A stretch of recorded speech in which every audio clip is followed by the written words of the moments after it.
Look at you. Doesn't look so scared now. This girl loves her food. That was a cookie.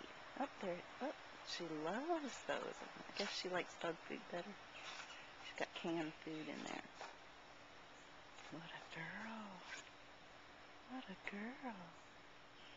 I don't know if you can see this, but in the background in the river, there's a 60-foot oyster sitting there, just looking at us. It's from Australia.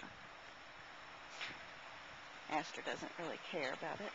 She just cares about her food. But what's cool about Aster is she loves her food so much, she'll come in pretty close to be able to eat.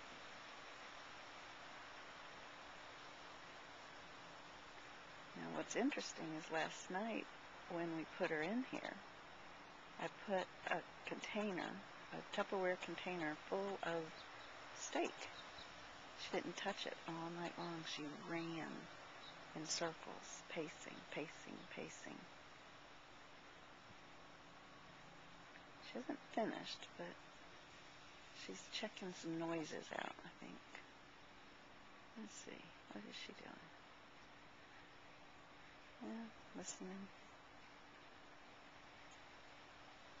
The wind is kicking up a little bit. I think it's freaking her out. Everything freaks her out. Poor girl.